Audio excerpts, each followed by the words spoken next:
How is it possible that we hear nothing about Kyrie Irving being an asshole? Nothing. He's not distributing copies of Mein Kampf courtside anymore. Wearing like a Das Boot shirt. Fucking asshole of a human being. But Jesus. Someone got to him, like either age. I'm sure he has kids by now. Being an adult, whatever has got something happened because it's night and day. Like it's so funny. People are trying to compliment him, and I wanted to criticize him, and then I thought, I'm like, wait, that's true. I haven't heard anything. I didn't even know he was still playing, so he must be quiet. He's as quiet and respectful as Mike Conley would be. Yes. Right? A guy that never has been immersed in any controversy in his lifetime, going all the way back to his days at Ohio State. The time. Wake up with Defo, joined by Lubie. Welcome to the Defo Show.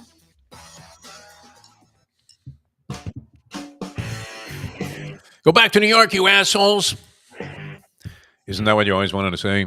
And we've been hearing it forever. We were talking about this, and sorry for the late start. Welcome to the show, Defo Show here. We got Mike Lubitz looking good today. I'm Jeff DeForest. Happy to have you guys with us. And, of course, later on, not that much later on, in a few minutes, we'll be featuring Old School with the great Tony Segreto is going to join us, brought to you by Texas Roadhouse Restaurants. That's always a thrill. But we've been the redheaded stepchild of New York for a long time, the South Florida people. Is there a complex associated with that, Lubie? I don't feel any. Well, I was, though. I fit the category, right? Because I'm a former New Yorker. I'm not one that feels that everything in New York is superior because I legitimately believe that nothing in New York is superior. That's why I've lived here. Who the fuck wants to live in New York? I don't. I grew up there. I loved it. I really enjoyed my childhood, my upbringing there, the whole business of being exposed to so many things. But you know what? Fuck it. It's not a great place to live anymore, is it, Lubie? What do you think? I mean, maybe you've never lived there, but you've been there.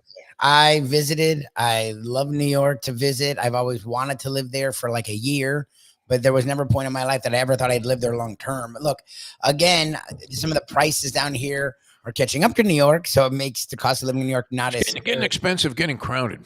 I've noticed that, haven't you? I mean, even now, when it's supposed to be dead, you go somewhere and it's taking you forever, and there's traffic, all kinds of shit, buildings going up all over the place. I mean, how many apartments can we accommodate here?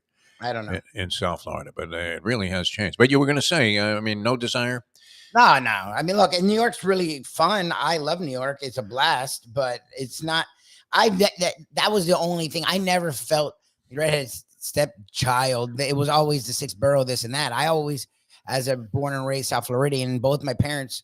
My mom born in like Buffalo, but lived here literally since she was 6 months old. Buffalo's not really New York, in my opinion. I mean, she lived here since she was 6 months, so all she knew was Miami. I mean, I know it's in the state, but it's a whole different world. It's like comparing Loxahatchee or something to Miami Beach.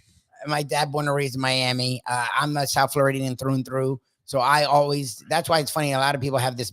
Our buddy has a Boston angst. I didn't give a shit about Boston. No, I hated New York because we, in all of the sports, they were in our division.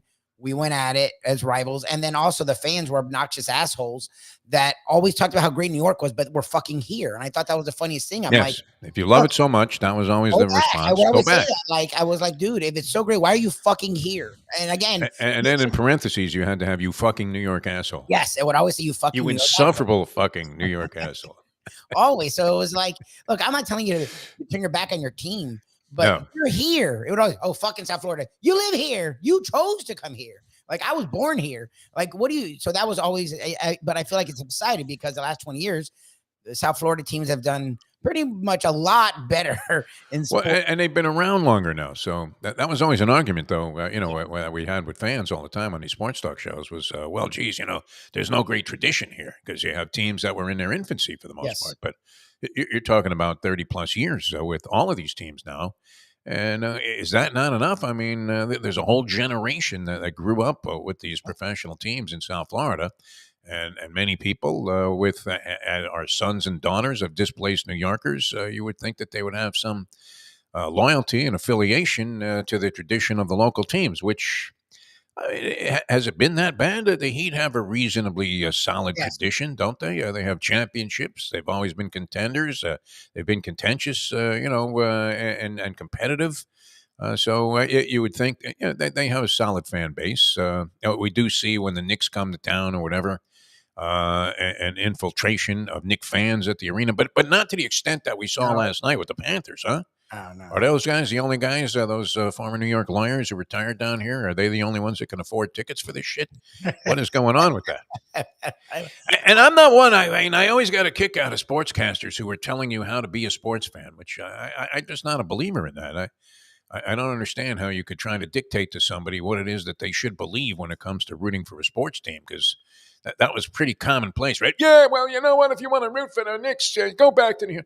I don't believe that. If you were a diehard Knick fan your entire life and you want to continue that affiliation and that emotional attachment, then fine. I don't know. So root for the Knicks when they play the local team. I don't have a big problem with that. A lot of people somehow do, but we've been hearing it forever, right?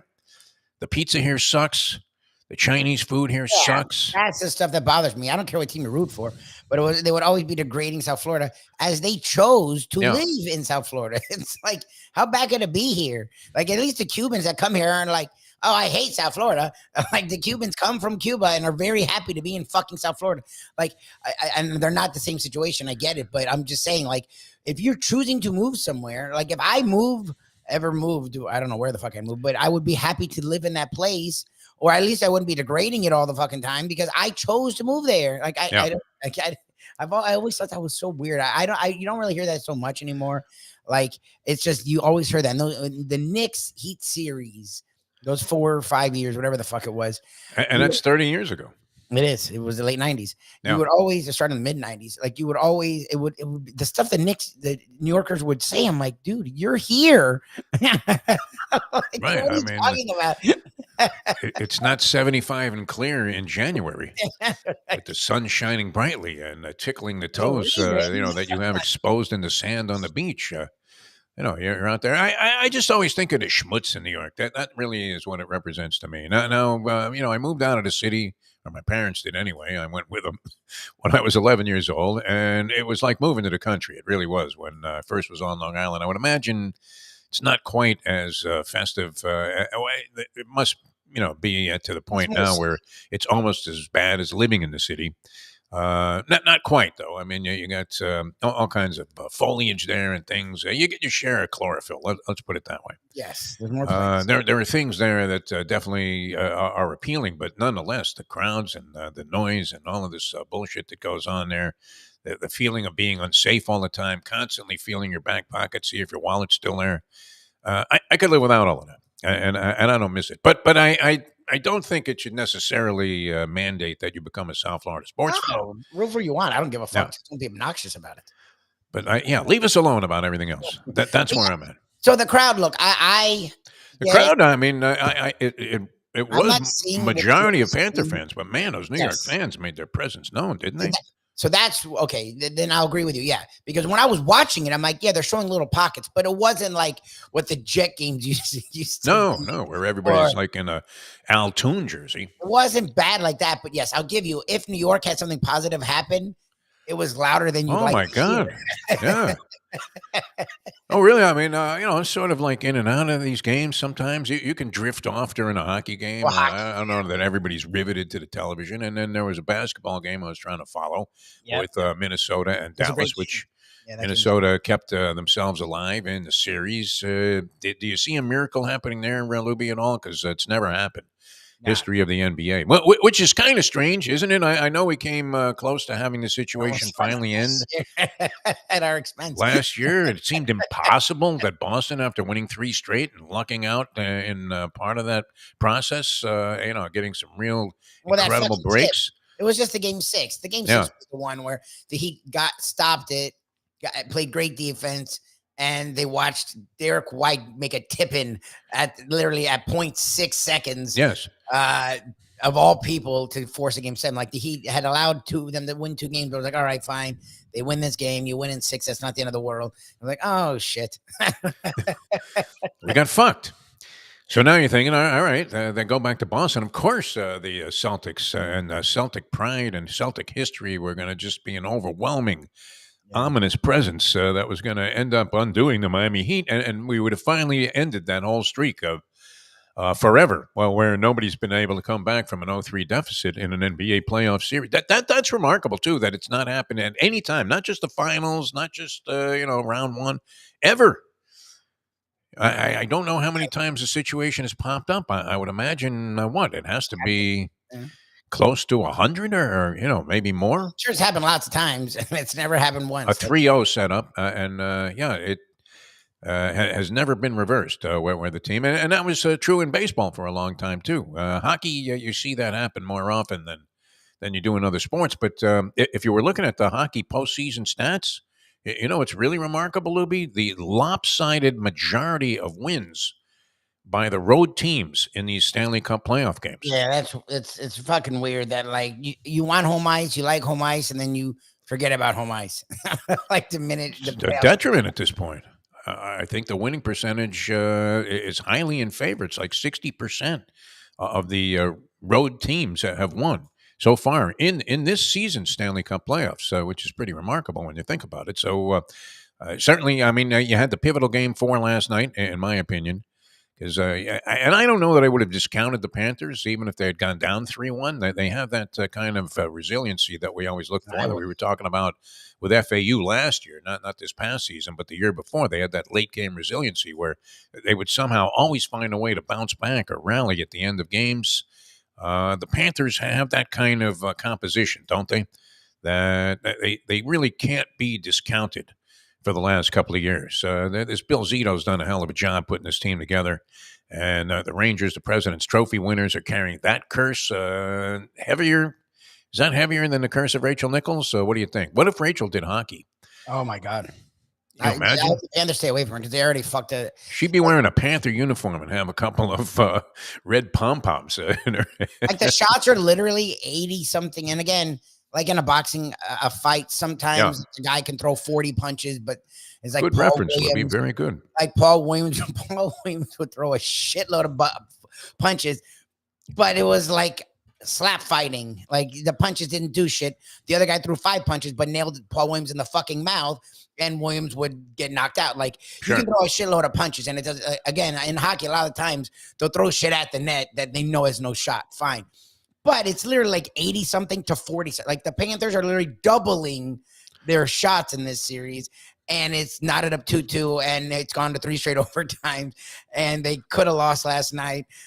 So, yeah, I mean, I don't need Rachel Nichols anywhere near this team. They're already botching it up as it is. Yeah. Look, Shesterkin's playing out of his mind. I also do think there's more the Panthers could do. You need to keep the action around the net. They're getting a lot of one and dones, and that's the problem. Is a lot of these goals, and it's the puck bounces this and that way. Yeah, because guys are standing in front of the fucking goalie, blocking the goalie, and making sure the puck bounces this or that way. And that's sort of the thing the Panthers aren't doing. But it was nice to see it get knotted up at 2-2. I do believe in this, not roster. I believe in the front office. It's the first time in a long time we've ever believed in a front office outside the Miami Heat in South Florida. And it was what I was saying last night when they were up 2-1, and then they allowed them to score 2-2 on what was a fucking annoying goal, because it was a nice pass and a nice goal, but it was like if they had done anything defensively, there's no way that happens. The guy got like a fucking backhand pass through 4 people. Yes. No one hits the passer or the receiver. He bats it in off of Bobrovsky into the fucking goal. It's like, dude, what are you guys doing? Shoot it high on Bobrovsky. That held up again last night. Yeah, that was the first goal. So I was like, okay, I'm already thinking they're going to go down 3-1. Fuck it. But the thing is, I actually do believe in Bill Zito, and every offseason he's found a way to make this team better in every instance. So it's like, it's not like years past where they made a run and now it's over. It feels like they built something that's going to hang around for a while.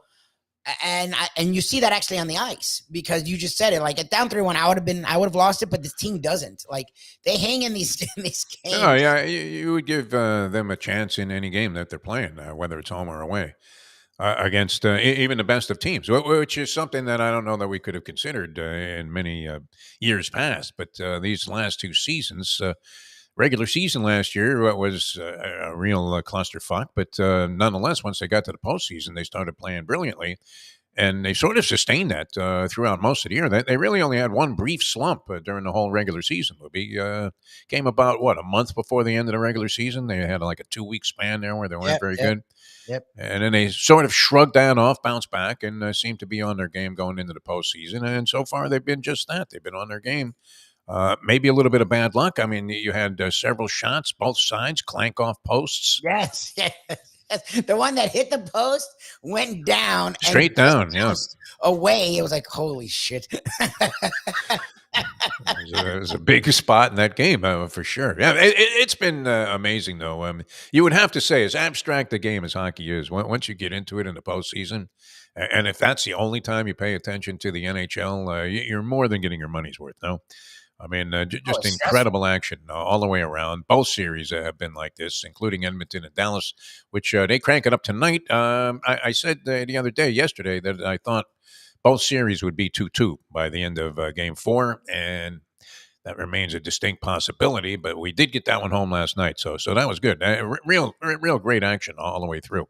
The announcers are in love with the Rangers. There's no doubt about it. I'm not as big a fan. It's surprising to me that ESPN, with all of the talent that they could bring to the table in terms of different people that they could put on a show. And I'm a fan of PK Subban because he says something. I know a lot of Yes. people don't like him. They I think like he's a big mouth and all of this. But It's okay. It's fine. yeah, but in hockey, you kind of need that kind of guy, right? Yes.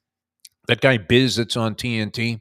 Wow. He adds a lot, right? You got Gretzky. Looks like he's zoning out when he's on Gretzky those post game sucks. shows, It's doesn't he? annoying. He doesn't Is say he even anything. paying attention? What the fuck is he doing? He is such a fountain of knowledge, Yeah. from coaching to being an exec to being a media member. He's just clueless. His It's so- wife is so sending weird. it in. Janet Jones is sending it in on probably every game with the New York, New Jersey cops. She's betting a dime, 5 dimes on the anthem. It's so Length of weird the how, anthem on the the coin great- flip. the great players so often are useless. Like Gretzky says, no. It's like, dude, He you says absolutely nothing. He doesn't Gretzky, even look interested, does he? There's nothing to say. It's like, oh my god, Gretzky. They feel that, I mean, naturally you're going to capitulate to, hey, let's bring Wayne in here because he's sitting there on the end, but he looks like he's checked out, like he's not even paying attention to what the other guys are saying on the set. And yet I would say, and TNT, of course, has developed a reputation for this with their NBA show, which is vastly superior. I don't ever watch the commentaries at halftime. I try to catch as little of the pregame as possible, and I don't watch any postgame for the most part on ESPN. And I'm not one of these guys that hates ESPN. Look, let's face it, it's great. Ever since they've been airing Bobby Ches fights and women's field hockey and having Tom Mees on 20 editions of Sports Center back in the day in the early 80s, is it not great? I mean, it was innovative. Now you have many of these networks, but to have an all-sports network, Lubie, tell me that wasn't a dream situation. Yeah. Actually, you were just coming into existence. I was young, but I grew up with ESPN, so it wasn't like we had this all the time. So yes, I don't watch a lot of their programming because they went to like a weird sports radio of the 80s. Let's argue all the time stuff. But I appreciate that the sports every night there's some kind of a sport on. Like I think that Do people really get excited about all of those different topics that they dissect endlessly? I when it first came out, it was sort of cool because it was Yeah. like, okay, you can watch a sports show at 4 p.m. Right. That's pretty cool. And then it was like, okay, that lasted like a year for me. And I got sick of all of it. Like guys just yelling and getting scores or not getting scores. Or it's like, I don't care about any of that. But people, I guess there's an audience. It's still there. But I do appreciate that they have live sports, and I would never be mad at them for that. I will say the point you're making, ESPN's analysts, I don't remember a time I've ever liked their analysts. Like I can't think of any of their analysts where I was like, wow, that guy, he's on it. Let me tell you. I don't know what it is. There's just a feel to the TNT and TBS halftime shows, and maybe that's a bias that's developed because you're so used to enjoying, and I would have to say whether you like the people on the show. I'm a big Shaq fan. Have been for a long, long time. Barkley, even though some of his stuff is absolutely ridiculous, including, I mean, you talk about Musburger having the Bury America campaign. How about Charles Barkley? Whatever he says, you want to run the other way, don't you? No wonder he ran up that $800,000 tab at some Vegas casino. He's horrible. Man, he can't pick his nose. It's incredible. I mean, they should just make reel after reel of Barkley's bad picks. It's almost like Angel Hernandez strike calls. So where if you go online now that Hernandez is out of baseball, the entire world is posting 50 of the worst calls in baseball history. 49 of them are Angel Hernandez. And then, of course, who was the guy, the poor schmuck that made the bad call in that perfect game? and he robbed a Oh, guy. I know who you're talking Two about. away in the ninth. He called some guy Yeah. safe at first base who was out by 3 Wasn't feet. out. Yeah. Mike Joyce. Was that his name? No, not Mike Joyce. He's on FanDuel No TV. I- Joyce. Joyce was the umpire's name, but I forget his first name. All right. You'll never forget this man's name. You're joining us right now. Wow. Look at this. I thought you had posted up here for some reason. I'm reading this wrong. I thought you had posted up that Ed Kranepool is going to be joining us at 8:45. Jake Garcia. Tony, how are you, my friend? How many years have you been hearing it from the New York fans here? And you, at one time, you had ties to the Northeast. But how many years did you go through that? Like we all did that were in local broadcasting here, where you'd be doing a show and everybody be, you know what? It sucks down here. You got nothing. You can't even make a fucking bagel. And we saw a lot of it last night. I mean, everybody. It was surprising to me how much noise is being made by these Ranger fans at these games. Although it did seem like the Panther fans had them outnumbered, but man, everything the Rangers do. I mean, you're hearing a reaction from the crowd like it was at Madison Square Garden. They're loud and obnoxious, and what more can you say? Yeah. Good morning. Good morning. Good morning. How are you, Tony? What's going on? How you been? You look good. I feel good. I want to bring something up. All right. Birmingham, Southern Alabama, voted on May 31st to shut the doors after 168 years. 168 years. On the city?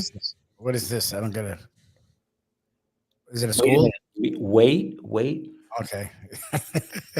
Confusing the crap. Meanwhile, Yeah. its baseball team has reached the College World Series for the first time. Oh wow. Oh, the school. It was a school that closed, but Yeah. they still have how do you have a baseball team still in existence, but the school closed? Like that's a fun, math.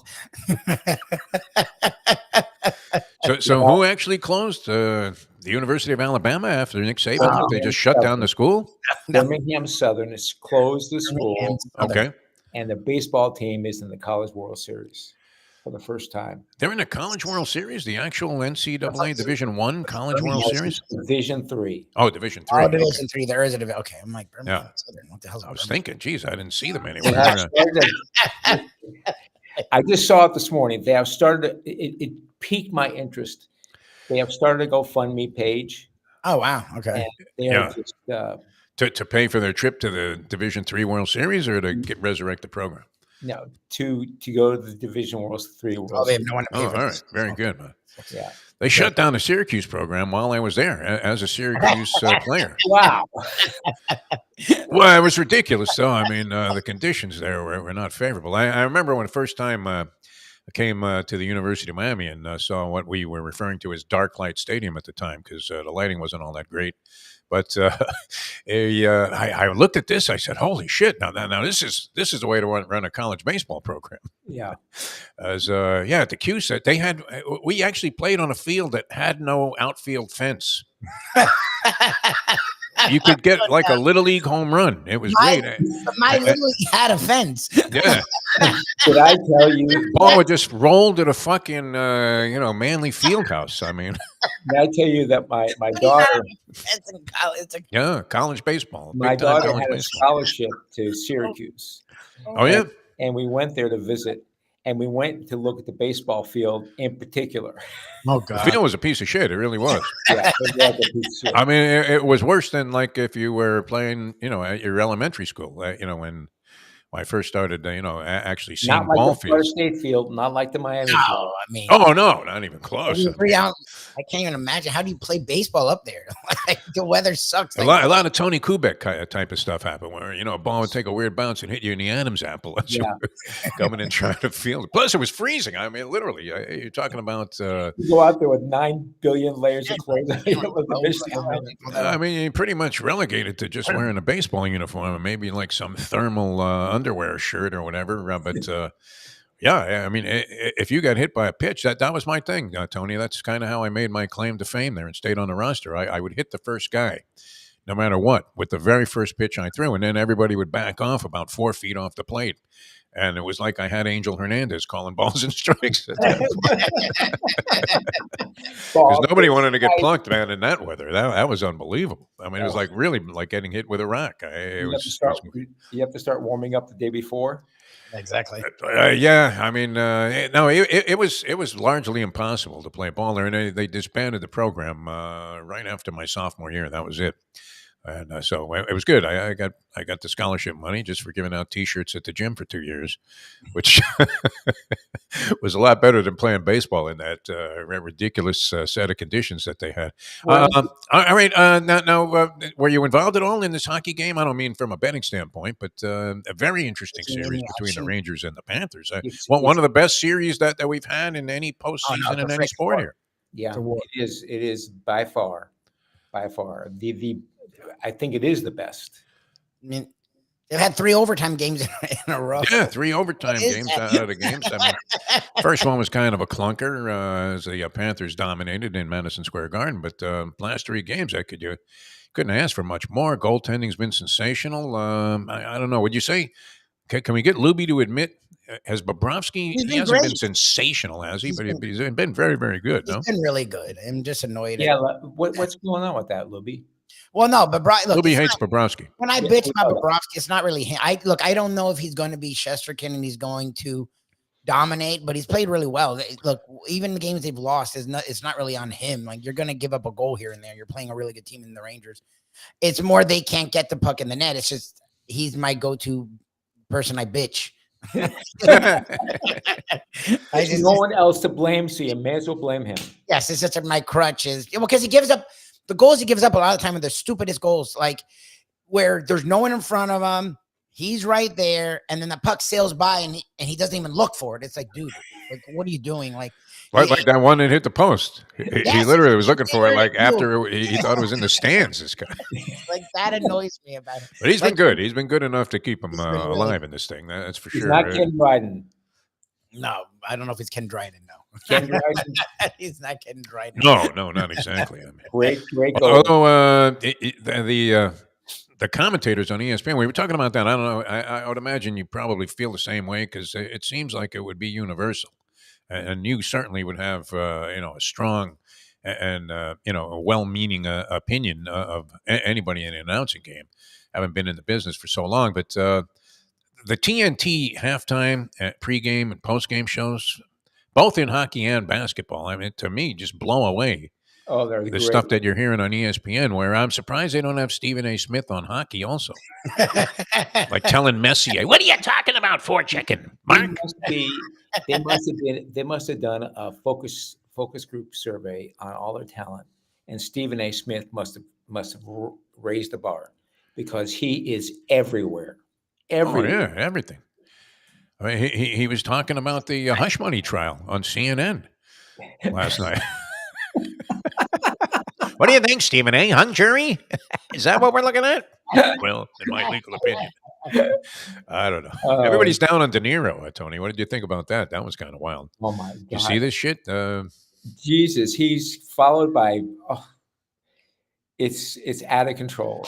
People are saying they'll never watch like even a portion of The Godfather again. I just love how openly he hates Trump. Like, he doesn't even hide it. He literally he'll on places you're not supposed to curse will say "fuck Trump." he figures he's made his money. Yeah, he doesn't care. Set for life. His grandkids are set for life. His grandkids are set for life.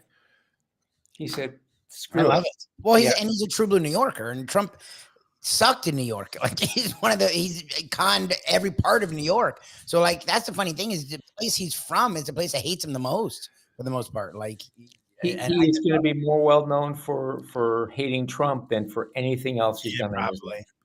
He was pretty good in Raging Bull. No.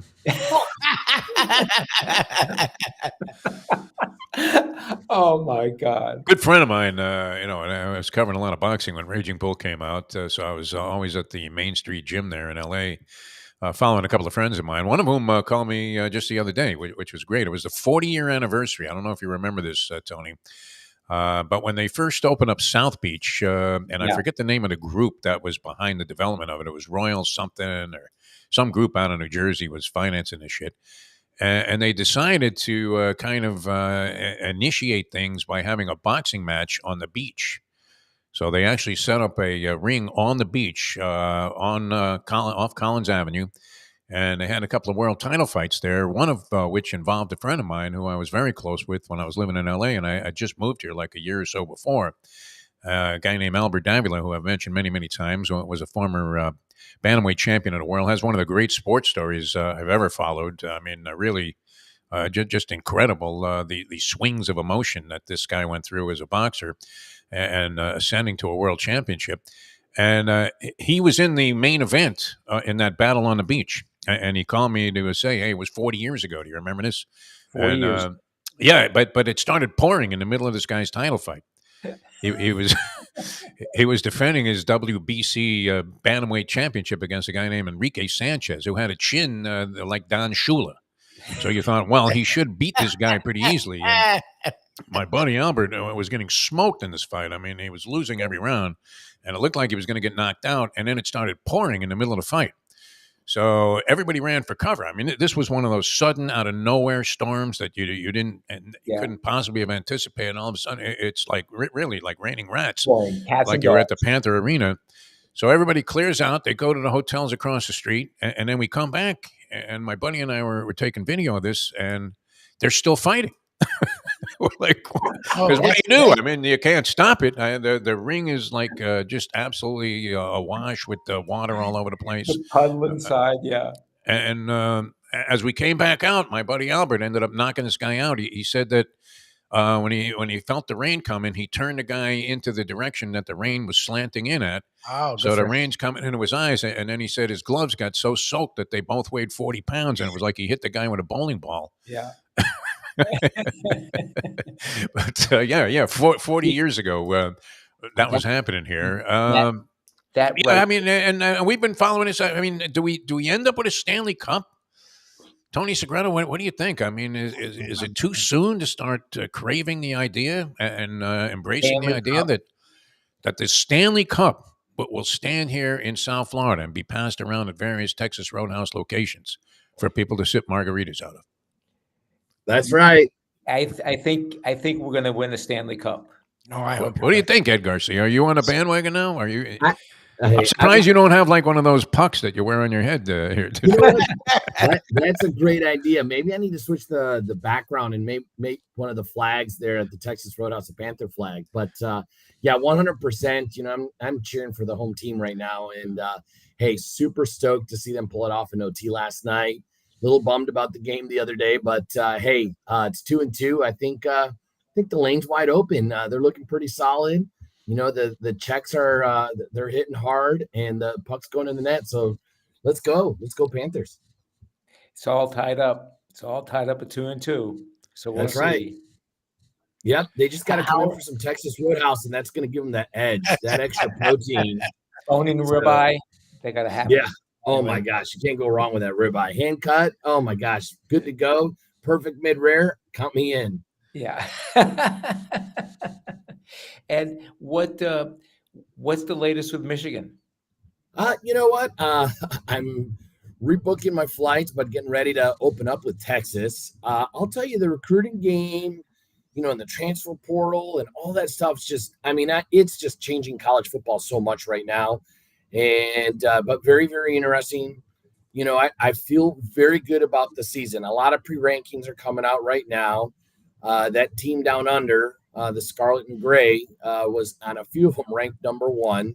They do they're working that nil pretty good. Yes. And Yes. I mean, that's just such a whole new dimension with, you know, and then this payment that's coming up and everything else. I mean, that's college football is going to then, you know, the big baby pros is what it's really going to be like. And it's definitely changing the game of dynamics. The one thing that Michigan, I don't feel is great at yet is how to effectively use that no money on the players. They can use it on themselves. They're pretty good. And I love Michigan, but you know, you gotta spread the wealth. But I'll tell you, defense is going to be huge for Michigan. I feel we'll dominate, be top three in the NCAA for sure for defense. The offense hey, we got we don't even know who the starting quarterback's going to be yet, but we got a few options, that's for sure. So it'll be very, very exciting. How much you think this is going to impact things, both of you guys? Because I know, Ed, you're a diehard college sports fan. A lot of people immediately proclaim that this new pay thing is going to be the ruination of college sports. We've been hearing that for a long time. Name, image, and likeness was creating a lot of chaos. We saw a lot of coaches, even guys that we know. Well, Lubie and I, friends with a couple of guys that just got out of college coaching and said this isn't going to work anymore. We saw guys that were very successful, like Nick Saban, decide to retire because maybe they weren't comfortable dealing with this and then saw the next thing coming. But what do you think? I mean, how much is this paying players' salaries now? And having the university directly involved in that, how much is that going to impact all of the sports? I feel there's going to be about 50 teams that are going to benefit tremendously, and it will only be about 50 teams. Every other college it's going to be intramural football, basically. I think it will hurt those teams, every once in a while in the top 25, and I think UCF are some good examples. You've seen them, dart up there and get to number 10 and 15.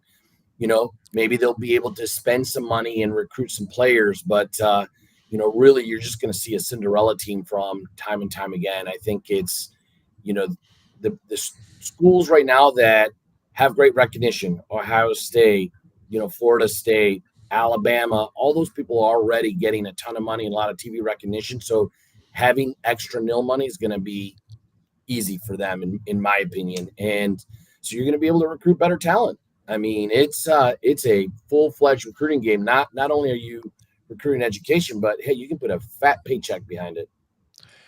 Yeah, in addition to the name, image, and likeness too. Go ahead, Tony. Absolutely. I feel the same way. You can. There's so much you can say about amateur sports, and this is no longer an amateur sport.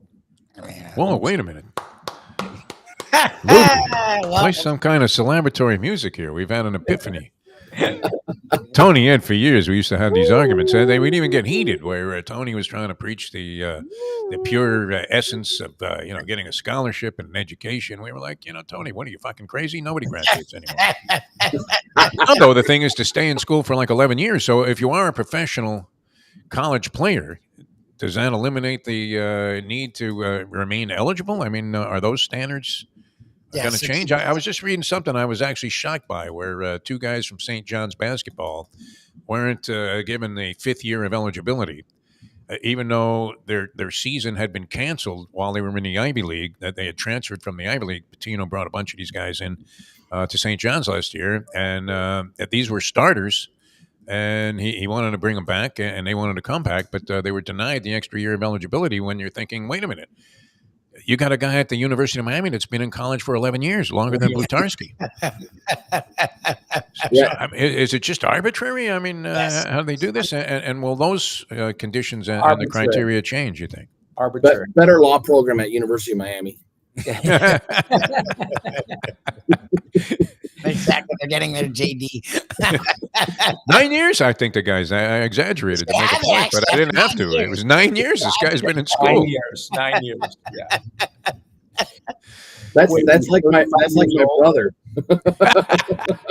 I know. Look, I know what we love about Texas Roadhouse is that you guys are just metronomic, and every day you just fundamentals and do the same things, and you keep prices logical and reasonable, and great food, great quality, great service. But we are in the summer, and I know you guys do tweak things here and there. Do you guys do anything different as we are getting into the heat of the summer months? Not really. I mean, right now we're really prepping for Father's Day. That's like 18 days away. So if you forgot about Dad, some really cool gifts. You can go to our online site and pick up steak seasoning. You can go to our butcher shop and buy steaks.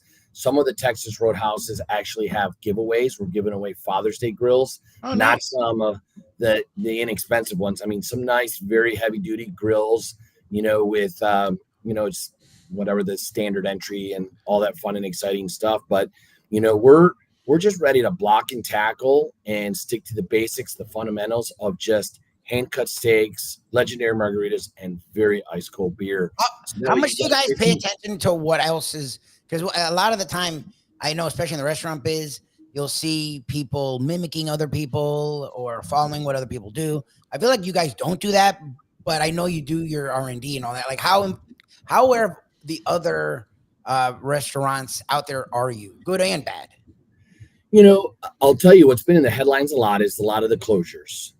Yes. That's I hate seeing people go.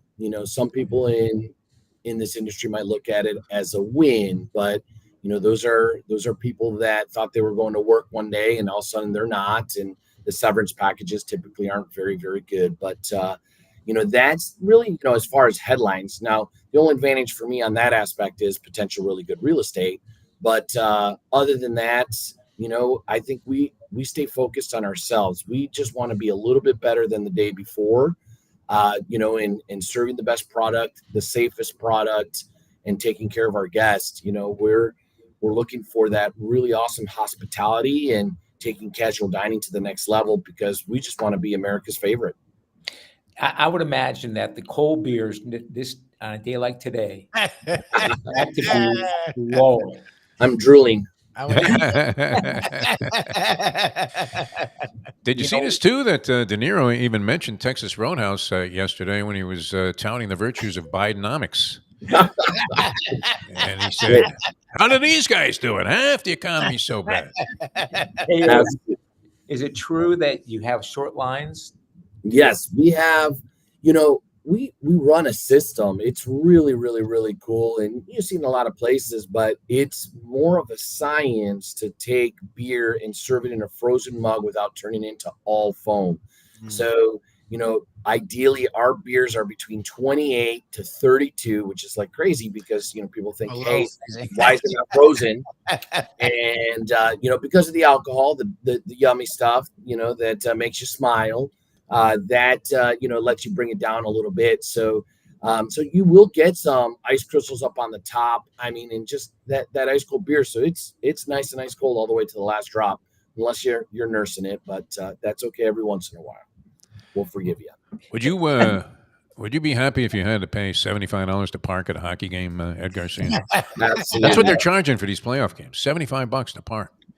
Absolutely not. I used to be able to walk there. I lived in the towers right next door. Oh yeah. Yeah.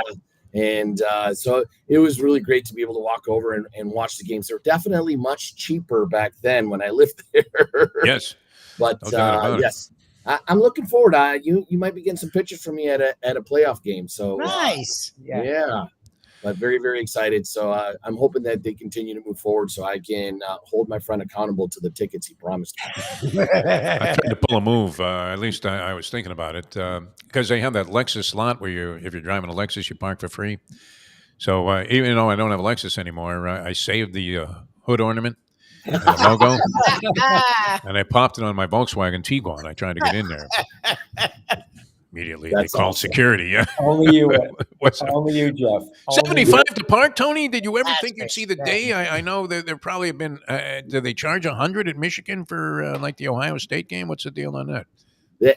At Michigan, the only thing, the most I ever paid was when I brought that Sprinter van for the big tailgate that I did. So, and I paid $100. But again, I had a 15-passenger van with a restroom and cooking utensils, so it made the tailgate extra fun. That'd be the way to go. Yeah, to just absolutely. Bring an RV in there for $75. Load like 100 people, including 2 players on the team. I wanted to do that for the Texas game, but I was going to bring a big group, but tickets right now, I mean, the nosebleeds are going for $500-600, and down low they're almost about $2,000. Oh God! I mean, the Big Ten conference is a big change. That's the other big thing that's changing in college football too. Is opening up essentially with Texas. That's going to be huge. So I'm definitely getting rid of 2 of my 4 tickets, and I'm going with a University of Texas alum. happens to be our head of board of directors. So that should be a very fun game. All right, well, stay quiet. Good luck with that. He's been playing the Texas fight song about every week when he calls me. That's the first thing I hear. It's kind of like when we used to bet against the Dolphins while we were standing on the sidelines getting ready to go in the locker room towards the end of the game. You watch the other team get a late score there, as was the case when the Houston Texans beat the Dolphins the second year of their expansion season on opening day. And we had big money going against the Miami Dolphins that day. Yep. And you're standing on, everybody's depressed. And you're like, well, would you like another, another drink? It's on me right after we get out of here. You couldn't be any happier about it. Yep. All right, we wish you all the best, and always a pleasure, my friend. Nothing like a Absolutely. Texas Roadhouse cold beer. That sounds like a great idea today. And you guys are thriving and continue to do the right thing. So thanks so much for being with us. It's always a pleasure. Thanks, Ed. Have a great one, guys. Take care. Bye. Thanks. All right, thanks a lot, Ed Garcia, ladies Wow. and gentlemen. Does a great Wow. job, man. It was true. They pointed to Texas Roadhouse as an example of how America is absolutely on the right track. They should use Texas Roadhouse as a model to get every restaurant in line. They found a way to. Well, the pricing, because a lot of it, look, yes, goods are higher. It's also price gouging. A lot of it, Yeah. what we're finding is restaurants took the costs are high, and costs are higher.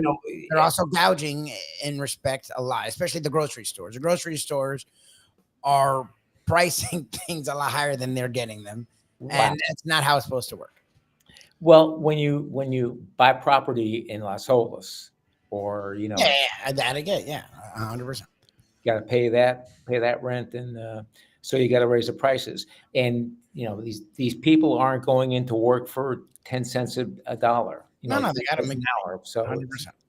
that's the way. No, they do a hell of a job. All right, Tony. So where do you stand with a bunch of things? Let's roll through a couple of things here. Panthers are going to win it. Panthers are going to win the series. You Win said. it all. Okay. Win it all. All right. Is it remotely possible in your mind that Minnesota rallies now down 3-1 and comes back and becomes the first team ever to come back from a 3-0 deficit in an NBA playoff series? I don't know. I wish I did. All right. The way I just don't know. Got to give them a shot there in I think they certainly win in the Game next 5. game, Yeah. and then they probably lose it. Probably lose on the road. Yeah. All right, and then I'm seeing a lot of this with Luka Doncic and Kyrie Irving, and it's always, you're only as good as your last film or whatever you saw last. You think it's the greatest thing that ever happened. Well, we've gone through this in sports many, many times, and there was the assertion out there that Luka Doncic and Kyrie Irving, and I think Stan Van Gundy, our good friend Stan Van Gundy, might have put this out there originally, are the best scoring backcourt duo in NBA history. Oh God, why do you have to go there? Best scoring, okay, and you can make a case for it, but I can't get away, and nobody really mentioned this. I saw like 100 responses, and I finally had to throw it in. Now, what about Walt Clyde Frazier and Earl the Pearl Monroe? You had Earl the Pearl and Clyde Frazier in the same fucking backcourt. Now, the Pearl had toned down his scoring at that point, but we know he was capable of going off for 35 even at that stage of his career. No. What about Klay Thompson and Steph Curry when they were in their You'd prime? have to include them too, sure. What do you do? Look, again, Pippen was more of a forward, but he was a point forward, so he would be in the backcourt a lot of the time. I didn't consider Pippen a guard, though. I mean, the guy was talking about guards. Okay, but Durant, again's a big, but he ball handles a lot, right? Like that LeBron. Jerry West and anybody? LeBron is big, but LeBron was your point guard, right? In the same backcourt as fucking Dwayne Wade. Like, I hate when they do that. I think, and I understand Van, but he knows better to do that. Like I hate when they do that. Like to me, he wants to stir the pot. Yeah, he did, and he does like stirring the pot, and we actually love him for it. But it's just like, look, what they can do at closing. If you want to say they're possibly as good a closing backcourt as we've ever seen, fine, because the two of them are fucking scary when they're under 30 seconds with the ball in their hands. And I've said plenty of things against Kyrie Irving. Even I have to say, that dude has the ball in his hands with 15 seconds left.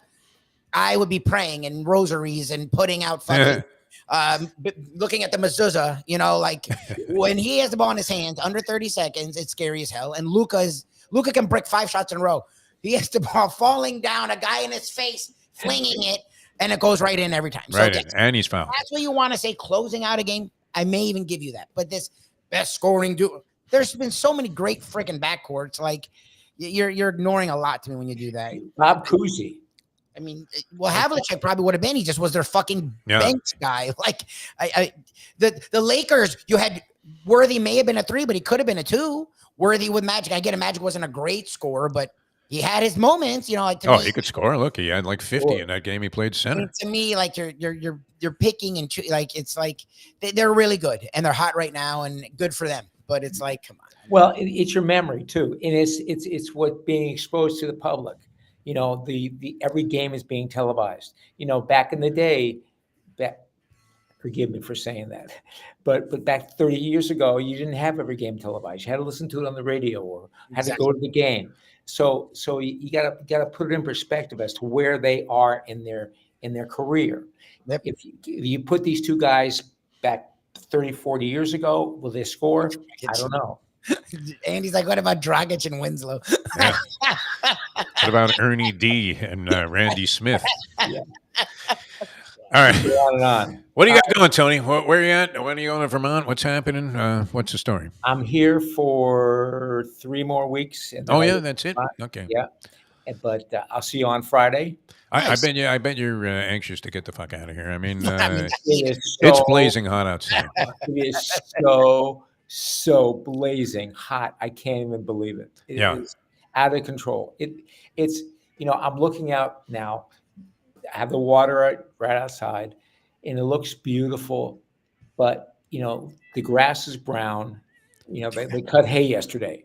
You got to pay the guy the same. That's the thing. You still got to pay the lawn guy the same money, even though the thing's dead as a doornail. Unbelievable. There's brown spots all over the place. I just can't wait. It's ridiculous. You're going to go to that lush greenery. My wife says to me fresh yesterday, air. Wow. My wife says to me yesterday, she says, "Isn't it supposed to rain?" Oh God, I hope it rains. Yes. Well, it rained. And now we're going to pay for it because it'll rain every day. I hope. Ridiculous. I used to be able to set my watch by that when I was always at Calder Race Course in the afternoon. Oh, yeah. 3:30 every day. Boom. Here comes the first lightning bolt. 4 o'clock, here comes the rain. And that was it. Yep. Yeah. Off the turf, sloppy track. And that's the way it went. Tony, we love you, man. I'm glad you're doing well. Everything is great. We'll see you Friday out there at Gulfstream Park. That's always a festive occasion. I can't believe it's already Wednesday. How you feeling? I feel good. You know what? It's to the point where I'm going to go ahead and probably defy doctor's orders and take a shot and do at least a short walk of life today and see what happens with this thing. Because it feels pretty good, Tony, I have to say.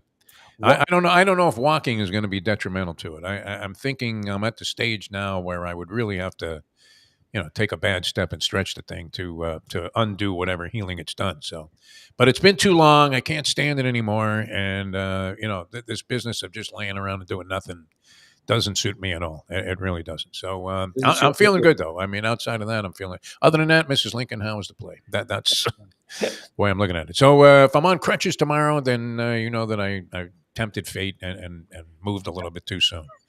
But we'll see. I just don't feel like walking can really undo what's happened so far. It's been 6 weeks. I mean, of rest and doing nothing. So, although I've walked around a little bit, and I have, of course, not abided by any of the things that I was supposed to with boots and adjustments and doing things to support this. But it feels good. So we'll see. We'll see what happens. Good luck. Well, I need to get out there in schwitz, Tony. I mean, this is ridiculous. My equilibrium gets thrown off very badly if I don't do something physical. Oh yeah, on a regular basis. Yeah, I mean, it really goes to shit. So I've been on antibiotics, because I had. Oh yeah, what happened with your tooth? Did you get it pulled? Got it pulled. Oh yeah. And so I couldn't do anything, and finally Monday I said I'm going to the gym. And I only walked 30 minutes, but boy, oh boy, it was cathartic. It was cathartic to walk. Yeah, you just feel good. So I'll see if I'm going to try and literally peel myself off the mat in this regard. Was able to make a quick comeback from that other shit, but it wasn't inhibiting in terms of physically. It just what was an unfortunate circumstance where you had to be very careful about what you did because you couldn't get that stuff wet. But this. I'm ready to go, Tony. I'll let you know what happens. If you don't see me Friday, then you know that it didn't work out well. Hey, Lubie, You like these two old men talking? I and I look forward to more of it Friday. Yeah, we'll see what happens. Now I'm feeling good. I'll be dancing my way in there on Friday. I'll be running up the stairs to get to the second floor. All right, Tony, we love you, man, and thanks so much for joining us, as always. Tony Segreto, ladies and gentlemen, old school, brought to you by Texas Roadhouse Restaurants. Ed Garcia, always festive. Yes. And it is pretty incredible. I don't know how they can continue to do that, Libby. I really don't. I say this in all sincerity. It's not just because they've been fine sponsors of Tony Segreto's segment here on the show for many years now. But that $32 bone-in ribeye cooked to perfection, and then with two sides. Two nice sides. Yep. Yeah, I mean, and they're not messing around. You're talking about you're a baked potato fan, sweet potato fan. Great. Yep. I mean, you won't find that anywhere. I went out last night. I went to, and I think this place does a good job. La Bamba, the Mexican restaurant. I like La Bamba. And now there's a few of them all over South Florida, but I enjoy them. No, they do a good job. There's no doubt about it. But, we had a couple of margaritas, which were reasonably priced. And both had relatively, cheaply priced, main courses there with burritos or whatever. Yeah, I still ended up paying $90 for a couple of bean burritos and two margaritas. Yeah, I mean, and none of it was a ripoff. I mean, it wasn't like they were overpriced or anything. Nah, it's just crazy. Now it included a sort of generous gratuity, but nonetheless, it was $90, and I was thinking, geez, we could have had like a steak dinner at Texas Roadhouse for the same money. I mean, unbelievable, yeah. So yeah, that's pretty. I mean, when you think about one place is selling you prime beef, and then the other is basically shoveling a bunch of beans into a burrito. 90 versus 90 there, you definitely are getting some value. Even though, like I said, I mean, you would have no complaint about the whole La Bamba experience. It was good. And the price is fine. But yeah, Roadhouse is just different. It's just, I was talking about that with my family the other day because Shirley has never been the biggest fan of, it's like the Mayo, the chain thing. Yeah. But it's not because of something's a chain. It's because of how chains are run. And she loves Roadhouse because Roadhouse isn't run like a chain, but to keep the prices like a chain. It's very impressive how they're able to keep the prices down while still running like a mom and pop. Pretty, yeah. No, the pricing there is amazing because we keep talking about the bone and ribeye. That's the most expensive thing. Yeah, that's the most expensive thing they have, and it's $32. So, yeah. I mean, you're talking about any number of steak offerings for like $22, $23. Seafood, yep. You pay that for a hot dog now in some places. It's amazing. All right, Lubie, always a pleasure, my friend. And you guys are going to be out west today. It's another pass-a-roo for the D Fair. Yeah, Stromboli Pizza in North Plantation. I guess it's still considered Plantation, even though it's right by 595. Because South Florida. And how was the thing yesterday? It was good. It was Prezzo, Palm Beach. It's far. How far do you have to drive there? It's PGA. So. Oh, geez. Wow. It was a trek. I mean, it was worth it in the end. They do a great job, Eddie Bozzoli and his team. We tried some different stuff. They're doing a summer plate specials. It started at the beginning of May. Oh, they have great food there. They really do a nice job. They do a nice job. They have different specials every day, but they do have one in Boca, so that's my preferred location. Call me next time. Yeah, the Boca location. I'll join you. I mean, we just tried it. We just wanted to show love to Palm Beach, and it was cool. And it's definitely a really nice spot. And Palm Beach has definitely built up a lot. You should have invited the Greek up there to join you. I mean, he does a show, I think, during that time. But like, it's interesting to see how much Palm Beach has grown. And we had fun with Prezzo, and today will be at Stromboli Pizza in the Fountains shop in southern Plantation. Southern Plantation, okay. Yes, it's close to 595 and University. All right, sounds good, man. You guys have a good time there. And tomorrow will be at Gilbert's. So I'll be down there. I'll join you. I love Lenore. I haven't been there for a while. So that'll be a lot of fun. Also, and they do. I mean, they're nominated for among the top 5 burgers. Who do you think's going to win that, Lubie? That Chefry Eats is putting out a pretty good campaign. I see them on social media a lot. I know Lenore is not inclined to, run around there campaigning for the #1 award, and they have been recognized as having the best burger in South Florida before. Yes. By the Sun Sentinel, right? It was the same Sun Sentinel came up with that. Yes, the Sun Sentinel did it. I think other places have given them awards. I could go. I mean, look, there's a great burger or another one that Shirley says is around the corner from us, but their prices are fucking insane. But the Burger Spot, is that it? The burger spot. The burger spot supposedly is close to the house. Supposedly it's good, but so we're like, oh, let's give it a try. We've tried Jeffrey Eats. We love Gilbert. Shirley was like super excited to see them there. Yeah. So we're like, oh, let's look it up. But the burger And what are the other ones? La Tub? Le Tub, which is a mainstay, but again, a lot of A people. lot of people like it. Yeah. falling off. Mayo says it's gone downhill, but I don't know. Well, Andy too. Andy said it's Yeah. different now than it used to be. Not as He good. was a Yeah. big fan. There was another one. I forgot the other one. I didn't know the other one. But so we were going to try Burger Stop, and the price it was like $20 to $30 for burger. $30 for a burger. Wow. And they're 8 out. I'm sure that we could share it, and that's fine. But it's like Gilbert. What do you think? I mean, is 15 already getting up there for a burger? Look, I get it now. The way now beef is expensive, Yeah. and if you're like Gilbert's uses prime, like really good beef, and they give you the big. Oh no, they're burgers. quality all the way through. I don't know the prices so much because of how we eat there, but I know it's not like $25 for a burger there. So No, I don't think it's anywhere I can close to see that. $12 to $15, $16, especially with the big burger that I probably would share. Fine, but Sure. like $24, $28. It's getting up there. Yeah. For me, Does I'm this not come good- with a steak? You're asking yourself. Yeah. they're bone in it. All right, kiddo. A lot of fun being with you. Arms, And, squeeze, arms, always a pleasure, people. Thanks so much for being with us here today. We will see you next time. Catch Mike Mayo and Lubie. 1:00 today from Stromboli's in Plantation. I think Andy should be shuffling over there. No, isn't he? Oh no, he moved to Boca. No, he's in Boca now. He's he's in Century Village. Who is this young man? He's all skinny now too. He lost a lot of weight while he was in the hospital there. I guess hospital food didn't necessarily agree with him, and yeah. So I mean, he must really stand out at Century Village in Boca Raton. Would you think? What would be? He would bring the median age down just by his presence alone. Oh, yeah, for about sure. 6 years. If there are 1,000 people there. Because everybody's got to be in their 90s.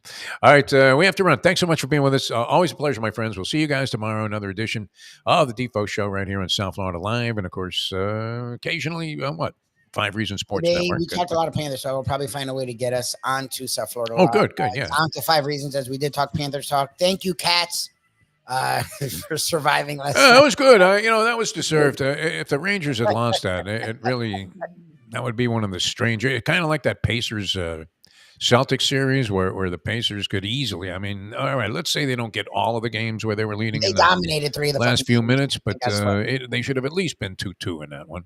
And Minnesota could probably make the same complaint after finally breaking through and winning last night on the road. All right, we have to run. Thanks so much for being with us. It was a pleasure. For Mike Lubie Lubitz, I'm Jeff DeForest. We'll see you next time as we leave. You know that. The time. It's 9:14. Let's go to eat a damn snack. Look what they done to my show. Let's go to eat a damn snack. Look what they done